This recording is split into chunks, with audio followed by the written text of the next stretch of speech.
So I have essentially decided that I am done with my healing journey.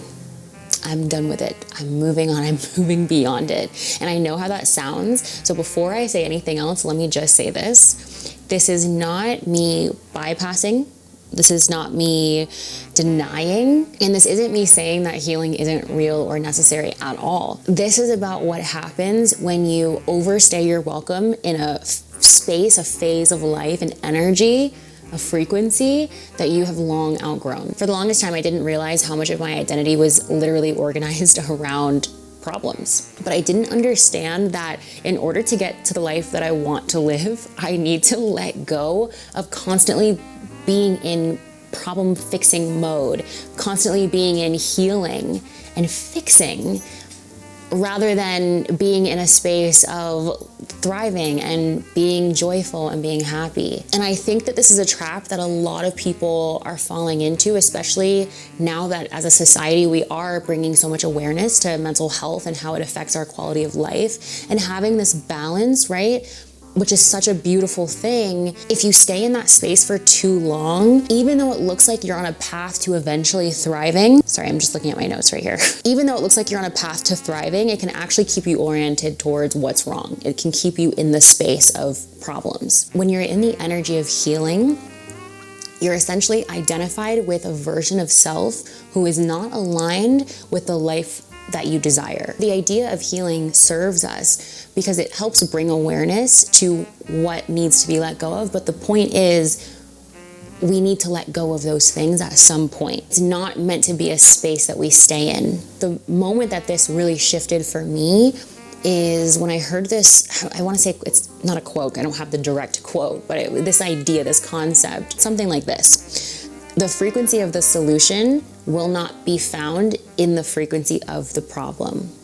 So in other words, you're not going to find the solution to something while being stuck or fixated on the problem itself. Everything is operating on these different levels of frequencies, right? And when you're looking at your life, everything in your life is operating on a very familiar and similar frequency. That's why they're in the field together. So if you're trying to upgrade your life into a higher frequency, getting to that higher frequency is going to be very difficult when you're fixated on this lower frequency down here. Does that make sense? That's kind of what I'm trying to say when I say that the frequency of the solution is not going to be found in the frequency of the problem. You need to be willing to let go of what is not in alignment with that frequency, with that life that you want to live. And when I say letting go, let's talk about that, because a lot of people are going to hear let go and think, well, how can I let go of the things that happened to me in my past or the mistakes that I've made? How do I let go of those things? And especially in this time in society, there are going to be a lot of people who say that you shouldn't let go of those things. I want to explain what I mean by that. And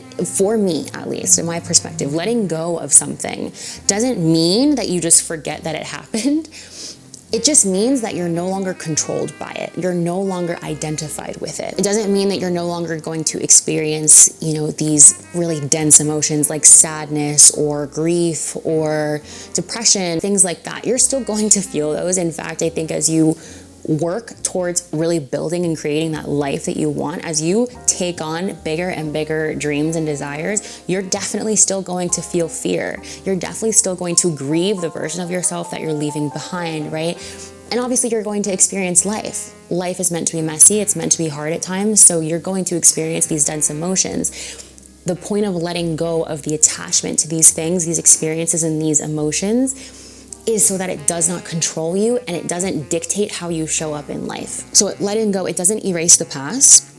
These experiences matter. They shaped you and they taught you valuable lessons. But at some point, as you've been on your own healing journey, those experiences and lessons have been transmuted and healed within your lineage, and it's time to let them go. If we don't let go of it, it essentially holds us in that space of what no longer serves us. Those lower levels of consciousness in which 95% of the population is operating from, right? When I'm saying lower levels of being, I'm talking about a space where your emotions are running your behavior and old, outdated programming is dictating how you show up in life. I'm talking about people who are stuck in the lower chakras, the root chakra, the sacral chakra, and the solar plexus chakra. Those chakras and those frequencies are associated with survival.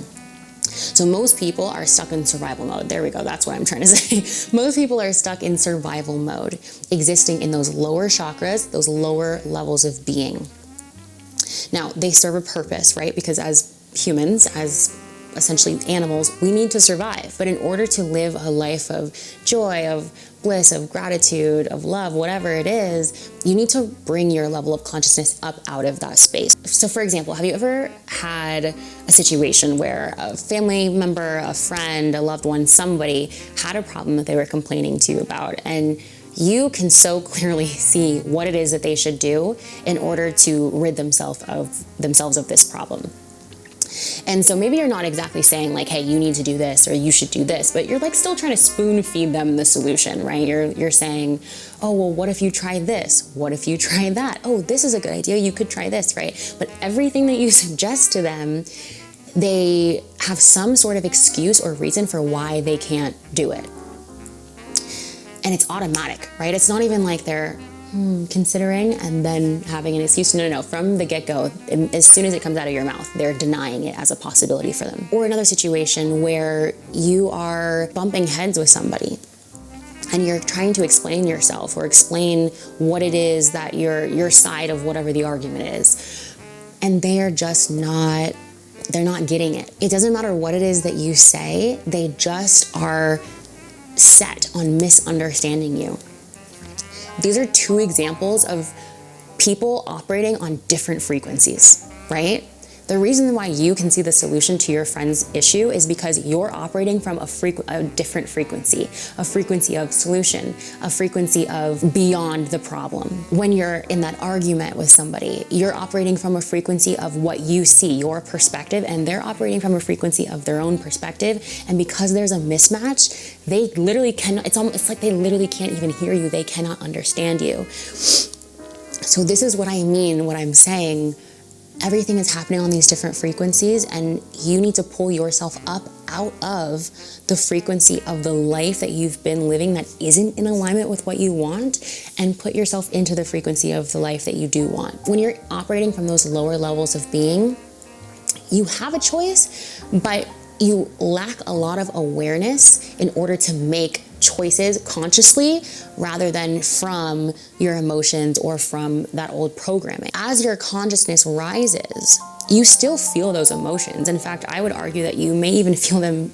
even deeper than you did before. At least for me, this is the case. I've been on this journey for over 5 years, and I would say that I feel my emotions much more deeply than I ever did in the past. In fact, I think in the past I was somewhat numb to my emotions while I was operating from that survival space. However, I'm no longer controlled by them.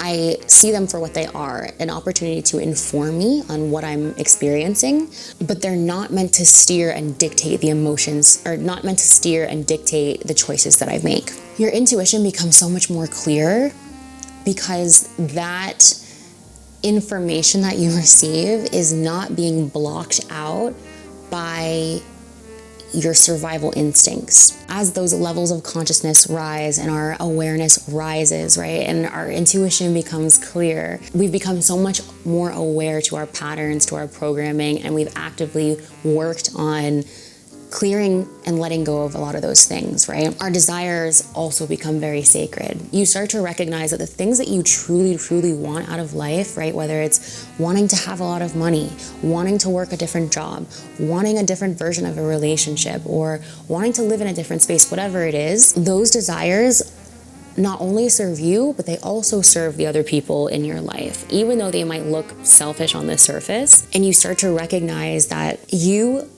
being on this journey, you bringing yourself into a life of thriving, into a life of happiness and joy, is not only a self-serving desire, it's also a purposeful one.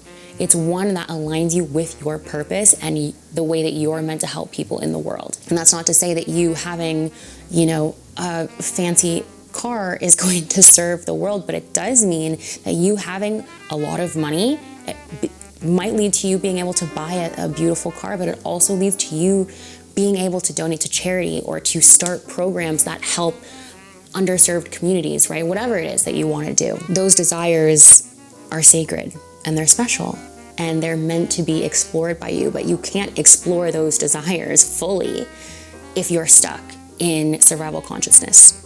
So now I want to talk about some of the reasons that I think that we cling to old pains, old stories and programming, even though we've already been doing the healing work to move beyond it. I think one of the reasons that we do this is actually pretty obvious. It's fear, and not just fear of the unfamiliar, but also fear of being alone in a different version of life. When you start to strengthen your awareness of what isn't serving you and what isn't in alignment with what you actually want, inevitably your perspective and your life start to change, and it starts to look different from the lives of the ones that you love and the one that you have always lived. I think a lot of us unconsciously choose suffering in order to continue relating with the ones that we love. We want to stay in those similar situations so we can stay close to them, but it also means that we stay stuck in those similar limitations, those similar struggles. And if you kind of take a moment and sit with your body and feel how it might feel to stand out amongst your loved ones, it can feel very similar to abandonment, almost as if you're abandoning the ones that you love, leaving them to struggle in their lives while you go make your life better. And it can also feel like you're abandoning a younger version of yourself who still has to live in that space, and that can feel really difficult to reconcile with. The reality is you can still hold on to the ones that you love, but just in a different way. And then as you step into a more authentic way of living, a more authentic version of yourself, you're going to attract people who are a match to that frequency, right? People who are also in alignment with that authentic version of yourself. I also think that there can be a deep sense of responsibility too that comes up. This belief that if I get to have it, then so should they, like so should my loved ones, or sometimes even that they deserve it more than I do. And so then there's this sense of, you know, if they don't have it, I have to ensure that they get it. Otherwise, I can't have it either. This idea that we should all be coming up together, and I see this a lot in my own community as a mixed Black woman, but just in minority communities in general. The reality with this is that you can't force anyone to do anything, especially if you can't even get yourself to do it, right? The reason why we're having this conversation is because you and I have been in a space of healing and want to live a better life, but there's something in us that is still afraid to like go out and live that. So how can I get my loved ones to go and do the work and go create a life of thriving if I'm afraid to do it myself? The best way to encourage the ones that you love to go and create better for themselves is for you to be a living embodiment of that. And then those who are inspired by you, who see you doing that, will come and they'll ask you how, and you can help them do the same. But also just remember, not everyone is going to be willing to do what you have done or go where you have gone to get what you have. I'm going to say that again, okay? Not everyone is going to be willing to do what you have done and to go where you have gone in order to get what you have. And that can be difficult. So when people inevitably do come to you and ask you, how did you create this life for yourself? Do not be attached to them getting it for themselves. Everybody is responsible for their own experience, and seeing them as capable is the most empowering thing that you can do for them. Okay, and then beyond that, beyond our own community and that sense of responsibility that we feel, there's this whole other layer, this belief that we have to earn everything that we receive, which can translate to, if life is easy, if it's expansive, if it's in alignment and it just flows, then somehow I don't deserve it. I, didn't work hard enough, I didn't suffer enough, and therefore I shouldn't have it. So then we suffer our way towards a good life, not realizing that suffering was never a requirement to having a good life. And when you look at the people who are thriving in life, I'm talking about thriving on all levels, right? I'm not just talking about people who have a lot of money. I'm talking about people who are genuinely happy, genuinely living the life that they desire. They tend to attract in more reasons to be happy, more money, more joy. And then those who are struggling and are suffering, whether it's because of their circumstances or whatever it is, tend to attract more of that struggle and more of that suffering. Somehow, though they suffer and struggle the most, it does not lead to them thriving. Why is that? I just wanted to take a second to touch on that because I think a lot of times we can reject or sabotage the beautiful life that we are so worthy of and get to have just because we think we didn't struggle for it. We didn't break our backs for it. And this is the part that I feel I don't hear talked about enough for those of us who have been doing the inner work, the healing work, who have changed our belief systems, right? We've rewired our nervous systems. We've gained awareness and taken responsibility. Healing can actually be a buffer.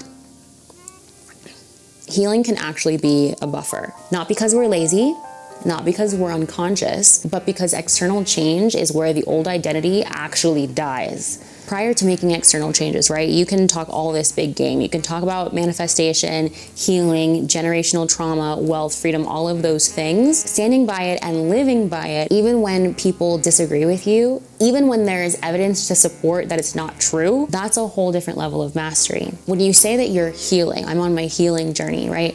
Healing feels productive. It feels virtuous. It can make you feel like, no, I'm a good person. I'm trying to be better for the world, right? It feels like you're moving, like you're doing something. And in the beginning, it is movement. You are doing something. You are taking responsibility. But at a certain, I need to sit up for this. But at a certain point, only healing internally becomes a way of delaying the moment where you live differently. Internal change is safe in a way that external change is not. Internal change doesn't threaten relationships. It doesn't force you to leave environments that no longer work. It doesn't force you to be seen differently, but external changes do. And I realized that there were so many ways that I was continuing to hide, right? By staying in reflection instead of creation, staying in awareness instead of creation. And at some point, the healing just wasn't helping me anymore. It was just keeping me comfortable. And I believe that we are not sent here. We don't choose to come here to live comfortably or to hide away. We are sent here. We choose to come here to live. Life is meant to be lived. Owning your growth is powerful. Standing by your new beliefs is powerful. And claiming the life that you want is powerful. But you can't do any of those things while you're still attached to the identity that you need to heal. If you're still in the energy of healing, you cannot own that you've healed. You can't stand in a new belief if you're still anchored in an old one. And you can't claim a new life if you're still loyal to the old one that isn't serving you. Your focus, your attention, your energy is so powerful that it literally creates worlds. It literally alters and shapes the reality that you experience. And so what you think about, what you speak about, what you ruminate on, what you identify with is quite literally what you keep alive in your life. One of the best pieces of advice that I've ever received is that if you don't like something, if you want something to change in your life, then deprive it of your energy, starve it of your energy, and it will eventually die off. It has no choice to, because your energy, your focus and attention is literally what is keeping it alive in your life. So let's talk about what being done healing actually means, right? Because obviously there will be things that come up in life that trigger me and require me to evolve. Being done healing doesn't mean that I'm perfect. It just means that I'm done identifying with the version of myself that I thought needed to be healed or fixed. I was never broken. What served me in the past and that eventually no longer served me, it has been transmuted and it's time for me to let it go, meaning that it no longer controls me. So when something new arises, I'll work through it with the processes that I've developed over my journey and eventually recognize when it's time to let it go, and I'll move forward. And I trust that now that I've given myself the permission to let things go, that I'll get faster and better at discerning when that time is, like when it is time to let it go. So really at first, it's not gonna look that different, but the shift is in the perspective. I am no longer trying to heal out of something by focusing on what I don't want. Now I'm expanding into something by focusing on and amplifying what I do want. Do you see the subtle shift there? So what I'm hoping that you take away from this is that you have a choice. Maybe not in what has happened to you or even what will happen to you, but you do have a choice in what those experiences mean about you and about the life that you get to have, like what's available to you. Your decision to thrive will be so powerful that it's going to very quickly validate all of those beliefs that you've been integrating and change your life in a way that feels so easy and so effortless and aligned. So again, all I'm asking of you is that you shift your focus from healing from traumas or fixing yourself to thriving despite traumas, despite not having the perfect circumstances or being the perfect version of yourself. Give yourself permission to live a beautiful life, because you can literally do that right now. You can start to experience that right now. You don't have to suffer your way to it. And so as I close this out, I again want to make it very clear about who this video is for. This is not for someone who is just beginning your healing journey. Although I want to say kudos to you. I'm excited for you to experience how amazing it can be when you really start bringing awareness to all of those things within yourself and in your life that are just not serving you. And I hope that what you can get from this video is that as you approach that journey, it doesn't need to be about perfecting yourself or fixing who you are. It's just about getting yourself in alignment with what it is that you want, which is reflective of who you are at your core anyway, right? It's not that there's anything wrong with you. It's just that you just need to clean up your energy, right? Clean up some of those things that are blocking you from having what you want. This video specifically is for those who have already been doing their inner work, who have gained awareness and practiced it, who have changed their beliefs, again, who are rewiring their nervous system, and who have felt themselves outgrowing these old identities, but are afraid to go out into the world and step into and embody a new version, a new identity that is so much more aligned with who you are. I hope that this video resonated, and again, I'm speaking from a place of my own experience, and so if this did resonate with you, comment down below. I'd love to know that I'm not the only person who struggled with this, and also to, you know, let other people know that they're not the only people experiencing this, and that it's safe and it's okay and it's encouraged for us to go out and live the beautiful life that we've always seen for ourselves, right? Some of us who have always been big dreamers, like myself, right? Like, I've been dreaming about this life that I've had in mind for myself literally since I was a little girl. I've had the same dreams and desires for myself since I was a little girl, and I'm done with, and I feel that I'm done waiting. I'm done thinking that I need to just heal to a certain point, or I just need to fix myself to a certain point before I get to experience that. So yeah, again, thank you for being here. I hope this video helped. Comment down below if you'd like me to expand on anything that I talked about in this video.